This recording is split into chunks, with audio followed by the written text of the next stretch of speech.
আফগানিস্তান আসলে ICC event আসলেই খানিকটা কি বলবো যে দুর্ভাগ্যের শিকারী হয় বেশ কয়েকবার। আগের বারও বিশ্বকাপে আমরা দেখেছিলাম ইন্ডিয়াতে যেটা হয়েছিল চমৎকার, সেখানে খেলেছিল তারা ওই গ্লেন ম্যাক্সওয়েলের সেই কি বলবো নায়কোচিত বর্বরোচিত বললেও বোধহয় ভুল হবে না, সেটা খেলার পর আসলে তাদেরকে বাদ পড়তে হয়েছিল। এবারেও টুর্নামেন্ট থেকে কাগজে কলমে না হলেও দৃশ্য তো তারা ছিটকে গেছে। যে সমীকরণটার সামনে তারা দাঁড়িয়ে ইংল্যান্ড এবং সাউথ আফ্রিকার ম্যাচে ইংল্যান্ড যদি সাউথ আফ্রিকাকে 220 রানের বেশি ব্যবধানে হারায় তাহলে হচ্ছে ইংল্যান্ড তো বাদ পড়ে যাবে, সাউথ আফ্রিকার বদলে আফগানিস্তানে যাবার একটা সম্ভাবনা তৈরি হচ্ছে। নেট রান রেটে তারা অনেকখানি পিছিয়ে, অস্ট্রেলিয়ার সঙ্গে খেলা ছিল, বৃষ্টির কারণে সেটা ভেস্তে গেছে। দুর্ভাগ্য আসলে পিছু ছাড়ছে না আফগানিস্তানকে। দেখেন মানে মনে পড়ে আফগানিস্তান আসে মানে ডার্ক হর্স বা মানে ভয় ধরানি একটা টিম, যে কোনো টিমকে যে কোনো দিন আসলে অঘটন ঘটিয়ে দিতে পারে এরকম একটা ভাইব নিয়ে আসে এবং টুর্নামেন্টে এসে তারা আসলে অঘটন ঘটায়, একটা বা দুইটা অঘটন ঘটায়। এখন কি আর অঘটন বলা যায় আফগানিস্তান? মানে ধরেন শুরু থেকে আমি বলছি যে আফগানিস্তানের যখন থেকে অরাটা আসলে ক্রিয়েট হলো,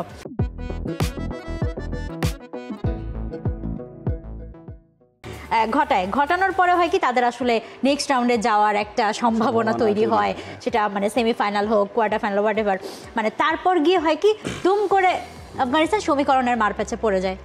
সেই আপনি ইন্ডিয়া বিশ্বকাপের কথা বলছিলেন, সেখানে এই যে ইংল্যান্ডকে হারালো, এরপর অস্ট্রেলিয়াকে হারিয়েও দিয়েছিল প্রায়। ম্যাক্সওয়েল ওদিন না দাঁড়ালে তো আসলে সেদিনই হারিয়ে সেমিফাইনালে চলে যেত। আনফর্চুনেটলি এক ম্যাক্সওয়েলেই কাত হয়ে গেল।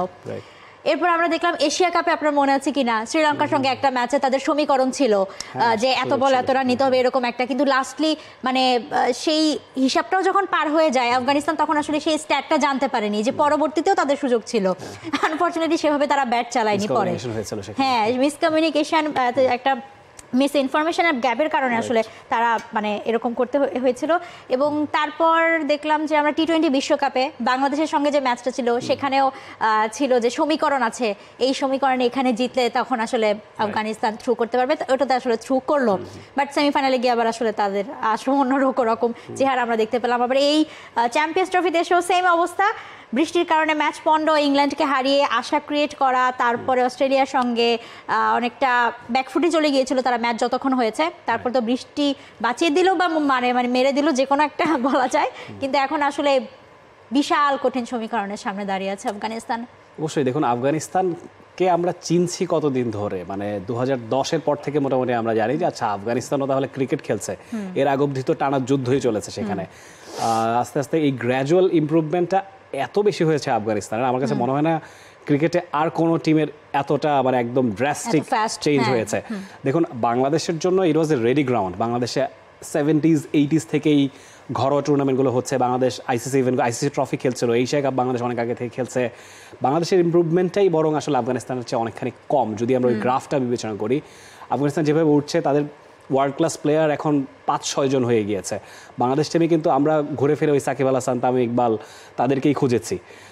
তো আমার কাছে মনে হয় মানে এই টুর্নামেন্টে পাকিস্তানের কন্ডিশন বা আরব আমিরাতের কন্ডিশন বিবেচনায় পাকিস্তানের চেয়েও মানে পাকিস্তান তো যেভাবে বাদ পড়ে গেছে সেটা আমরা দেখেছি, সিমিলার টিম কিন্তু আফগানিস্তান। এবং পাকিস্তানের ইনফ্রাস্ট্রাকচারটা কিন্তু পাকিস্তানের কোচদের গড়া। ইনজামুল হকরা সেখানে গিয়েছেন, তো একই টাইপের খেলা তারা খেলে, খুব বেশি ফিজিক্যাল গেম তারা খেলে এবং বোলিং ইউনিট বলুন, ব্যাটিং ইউনিট বলুন, বেশ ব্যালেন্সড একটা টিম আফগানিস্তান ছিল।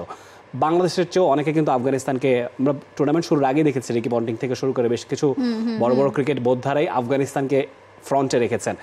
তো সেই জায়গাটায় হ্যাঁ আসলে আনফর্চুনেট তারা। আমার কাছে মনে হয় যেভাবে করে আফগানিস্তান খেলছে একটা যে কোনো ইভেন্টের, সেটা হতে পারে এশিয়া কাপ, টি-20 বিশ্বকাপ, ওয়ার্ল্ড কাপ কিংবা পরের আইসিসি চ্যাম্পিয়ন্স ট্রফি হতে পারে, সেখানে আফগানিস্তান একটা ঘটনা ঘটিয়ে দিতে পারে, অঘটন বললাম না।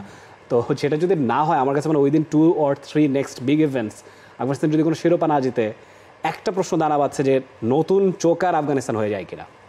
হ্যাঁ, এটা ভালো কথা বলেছেন, কারণ আমরা এই যে সাউথ আফ্রিকার কথা যে বলি, মানে সাউথ আফ্রিকাও প্রত্যেকটা টুর্নামেন্টে আসে চ্যাম্পিয়ন হওয়ার দাবিদার হয়ে, কিন্তু সেই চ্যাম্পিয়ন হওয়াটাই আসলে সাউথ আফ্রিকার হয় না, কোথাও না কোথাও গিয়ে আসলে আটকে যায়।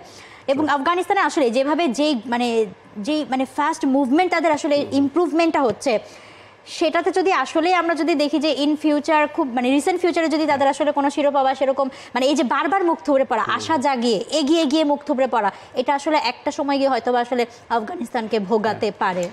For more updates, subscribe to our YouTube channel and click on the bell icon. Follow us on Facebook and Instagram. Download T-Sports app to enjoy exciting games and highlights. Visit tsports.com.